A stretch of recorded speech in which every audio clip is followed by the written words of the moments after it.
Hello everyone. English bridge course standard 5th का test number 2 है और ये 15 मार्क्स का टेस्ट है जिसमें टोटल 8 क्वेश्चंस हैं। तो यहाँ पर जो है हम लोग questions with explanation with solution करने वाले हैं, लेकिन चूंकि ये आप लोगों के इवैल्यूएशन के लिए है इसलिए इसको इस वीडियो को एज अ रेफरेंस इस्तेमाल करो। तो मेरी सलाह यही है कि सबसे पहले आप ये पूरा पेपर 8 के 8 क्वेश्चन सॉल्व करो और फिर करेक्शन के लिए, मतलब जो आपने सॉल्व किया है वो सही है या गलत है ये देखने के लिए इस वीडियो को रेफ़र करो। तो चलिए क्वेश्चन देखते हैं। क्वेश्चन नंबर 1 है, choose young ones for the given animals. तो यंग वंस क्या होते हैं? अगली जनरेशन, जो उसका बच्चा होता है। सिंपल लैंग्वेज में बोले तो बच्चा, ठीक है, मतलब अगली जनरेशन। तो इस टाइप का एक क्वेश्चन जो है स्कॉलरशिप में पूछा जाता है और चूँकि स्टैंडर्ड 5th में स्कॉलरशिप है इसलिए ये क्वेश्चन पेपर इस तरीके से डिज़ाइन किया हुआ है ताकि स्कॉलरशिप के बच्चों के लिए भी हेल्पफुल हो सके। तो सबसे पहले है डॉग। तो डॉग के यंग वन को कहते हैं पपी, ऑप्शन नंबर 2 पपी, ठीक है। उसके बाद टाइगर, टाइगर, लॉयन, इनके यंग वंस को बोलते हैं cub, option number 4 cub. Next question है question number 2A, your friend is angry with you, then what message will you say. ठीक है, तो एंग्री ये इमोशन है, हम लोग एक्टिविटी में कर चुके हैं। एंग्री यानी गुस्सा है, your friend is angry with you, गुस्सा है तो क्या बोलोगे आप? Thank you, best of luck, I am sorry, congratulations. तो जाहिर सी बात है आप लोग बोलेंगे आई एम सॉरी, ठीक है। उसके बाद क्वेश्चन नंबर 2 का बी देखो, choose incorrect option. Incorrect, correct का ऑपोजिट वर्ड है ये इनकरेक्ट। जैसे कुछ गुड हैबिट्स दिए हुए, जैसे वेकअप अर्लियर गुड हैबिट है, फिर do exercise, sleep late at night, ये गुड हैबिट नहीं है ना। स्लीप लेट एट नाइट है ना, we should sleep early, early to bed early to rise, जल्दी सो जल्दी उठो, ठीक है, तो ये गुड हैबिट नहीं है। फिर ब्रश एवरी डे, तो brush your teeth every day, this is also a correct option. तो इनकरेक्ट क्या आएगा? Option number C, sleep late at night. चलो नेक्स्ट क्वेश्चन देखते हैं, क्वेश्चन नंबर 3।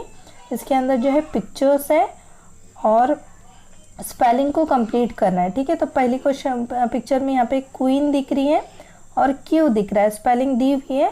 तो ये देखो ऑप्शन नंबर 2 क्यू आएगा, तो बनती है स्पेलिंग QUEUE होता है क्यू, और ये QUEEN होता है क्वीन। उसके बाद देखो इसी तरह कुछ और पिक्चर्स दिए हुए, यहाँ पे ये गोट है, एक गर्ल है, तो कौन सा वर्ड मिसिंग है? मिसिंग है ऑप्शन नंबर 3 जी, है ना, GOAT गोट, GIRL गर्ल। उसके बाद नेक्स्ट क्वेश्चन देखते हैं, question number 4, choose appropriate punctuation mark. तो पंक्चुएशन मार्क्स की स्टडी हम पहले ही कर चुके हैं। तो देखो जैसे कि question mark, comma, exclamatory mark, full stop, ये सब क्या रहते हैं? पंक्चुएशन मार्क रहते हैं ना। उसमें 2 क्वेश्चन है, ए और बी है। ए में व्हाट अ सरप्राइज, बी में है व्हाट आर यू डूइंग। तो हम व्हाट को देखने के साथ समझ जाते हैं कि व्हाट जो है वो WH वर्ड है, तो यही तो ट्रिकी बात है।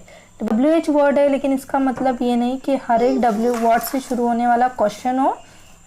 देखो अगर हम इसको पढ़ेंगे व्हाट अ सरप्राइज, तो क्या है ये? व्हाट अ सरप्राइज यानी हैरानगी वाली बात है, हैरान करने वाली बात है। तो इसके बाद आएगा एक्सक्लामेशन मार्क, ऑप्शन नंबर 3।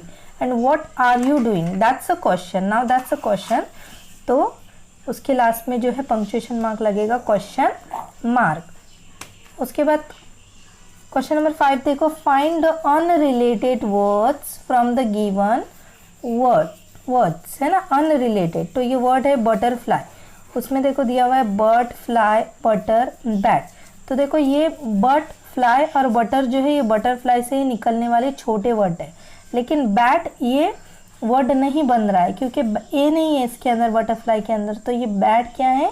ये अनरिलेटेड है, इसमें बैठ नहीं रहा है, इससे कोई रिलेशन नहीं लग रहा है। इसी तरह कैटरपिलर, कैटरपिलर से ही निकलने वाली छोटे वर्ड से कैट, पिलर, कैटरिंग नहीं क्योंकि जी ये नहीं है उसके अंदर, तो कैटरिंग क्या है? अनरिलेटेड है। उसके बाद हैंकर चिप्स, देखो इसको हैंडकर चिप्स नहीं पढ़ना है, इसमें जो डी होता है वो साइलेंट होता है, हैंकर चिप्स। उसमें हैंड, चिल नहीं बनेगा क्योंकि एल इसमें दिखाई नहीं दे रहा है, चीफ बन रहा है, काइंड बन रहा है, तो चिल क्या है? Unrelated word.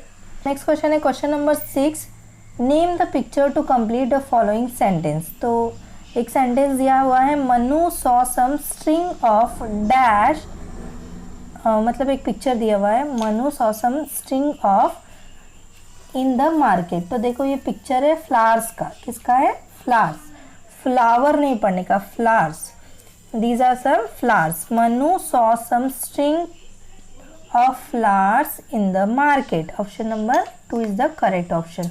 उसके बाद क्वेश्चन नंबर 7 देखो, क्वेश्चन नंबर 7 का ए है, choose the correct action word for the following picture. तो देखो एक्शन वर्ड ऑलरेडी हम लोग कर चुके हैं। तो ये एक बर्ड है, क्या कर रहा है, what is he doing, he is flying, right. तो option number 3 flying is the correct action word for this picture. Okay, now next question, question number 7b, Malhar caught a dash fish. तो इसमें एक adjective आएगा। जब इस fish की picture देखते हैं तो पता चलता है गोल्डन है, ये कलर में कौन सा है, गोल्डन है ना, ऑप्शन है गोल्डन, ग्रीडी, काइंड, वाइस, है ना। तो ये कलर देखने के साथ पता चलता है मल्हार कॉट अ गोल्डन फिश। उसके बाद नेक्स्ट क्वेश्चन देखते हैं, क्वेश्चन नंबर 8 जो कि लास्ट क्वेश्चन है 1 मार्क्स के लिए। तो देखो apple, mango, orange and guava are fruits, है ना। तो जब एक ही ग्रुप से ताल्लुक़ रखने वाले मल्टीपल वर्ड्स को हम बोलते हैं तो उनके बीच में कॉमा लगता है। और एक बात ध्यान में रखो कि एंड से पहले कॉमा नहीं लगेगा। देखो जैसे apple, mango, orange, guava, they all are fruits, है ना।